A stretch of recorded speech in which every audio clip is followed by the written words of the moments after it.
আমরা আশা করছি যে আগামী 5 তারিখে দেশনেত্রী বেগম খালেদা জিয়া একটি বিশেষ বিমানে, সম্ভবত সেটা আমরা যেটা আশা করছিলাম, যে বিমানে তিনি গেছেন আপনার কাতারের রয়্যাল অ্যাম্বুলেন্স, সেই অ্যাম্বুলেন্সের ফ্লাইটেই তিনি আমাদের দেশে, আমাদের মাঝে আবার ফিরে আসবেন।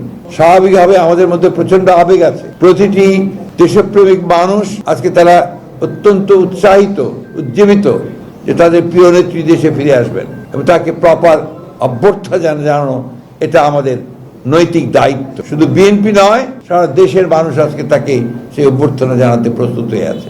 আমরা কিছুক্ষণ আগেই আমাদের দলের যৌথ সভা করেছি, আমাদের ঢাকা সিটি, 2 দক্ষিণ এবং উত্তর, একই সঙ্গে আমাদের অঙ্গ সংগঠনগুলোর নেতৃবৃন্দকে নিয়ে যেন আমরা একটা অত্যন্ত শৃঙ্খলার মধ্য দিয়ে জনগণ যেন তাকে অভ্যর্থনা জানাতে পারেন, সেই ব্যবস্থাটা আমরা গ্রহণ করছি।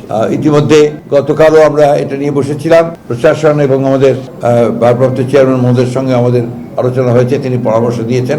আমরা আশা করছি যে আগামী 5 তারিখে দেশনেত্রী বেগম খালেদা জিয়া একটি বিশেষ বিমানে, সম্ভবত সেটা আমরা যেটা আশা করছিলাম, যে বিমানে তিনি গেছেন আপনার কাতারের রয়্যাল অ্যাম্বুলেন্স, সেই অ্যাম্বুলেন্সের ফ্লাইটেই তিনি আমাদের দেশে, আমাদের মাঝে আবার ফিরে আসবেন। সময়টা আমরা নিশ্চিত করে বলতে পারছি না, কারণ এই সময়টা নির্ভর করবে আপনার বিভিন্ন বিষয়ের উপরে। এটা যদি আজকে রাত্রের মধ্যে আমরা নিশ্চিত হই, নাহলে কাল হই, যখনই আমরা নিশ্চিত হব আমরা আবার আপনার গণমাধ্যমের মাধ্যমে সেটাকে জনগণের কাছে পৌঁছে দেবো, আপনাদের সকলের কাছে পৌঁছে দেবো।